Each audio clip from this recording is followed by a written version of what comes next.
জমে উঠেছে জাতীয় সংসদ নির্বাচনে অংশ নেয়া প্রার্থীদের প্রচারণা। জয়ের ব্যাপারে আশাবাদী সবাই, দিচ্ছেন নানা আশ্বাস, আছে নানা অভিযোগও।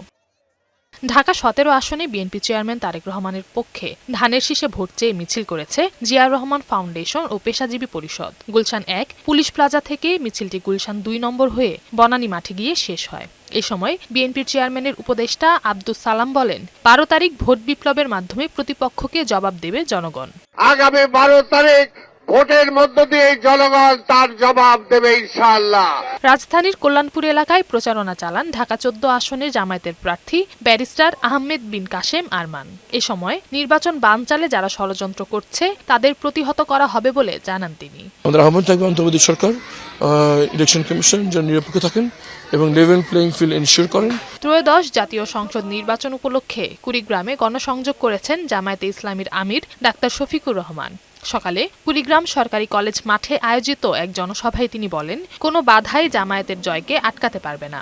আমরা কোনো পরিবার এবং গোষ্ঠীতন্ত্র কায়েম করতে চাই না। আমরা বাংলাদেশ জামাতে ইসলামের বিজয় চাই না। আমরা চাই 18 কোটি মানুষের বিজয়।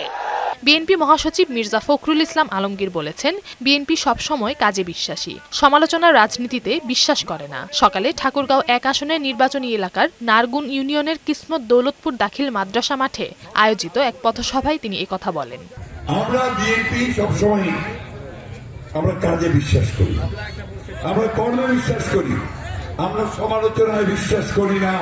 আসন্ন ত্রয়োদশ জাতীয় সংসদ নির্বাচনকে সামনে রেখে নেত্রকোনার আটপাড়া উপজেলায় বিএনপি সমর্থিত প্রার্থী জেলা বিএনপির সাধারণ সম্পাদক ডক্টর রফিকুল ইসলাম হিলালী, ধানের শীষ এবং স্বতন্ত্র সংসদ সদস্য পদপ্রার্থী দেলোয়ার হোসেন ভূঁইয়া দুলাল সাহেব পৃথকভাবে ব্যাপক গণসংযোগ ও মতবিনিময় সভা করেছেন। এদিকে শেরপুর ৩ আসনের বৈধ প্রার্থী মারা যাওয়ায় ওই আসনের সংসদ নির্বাচন স্থগিত করা হয়েছে বলে জানিয়েছেন নির্বাচন কমিশন ইসির সচিব আক্তার আহমেদ। নওশীন জান্নাত, বৈশাখী সংবাদ।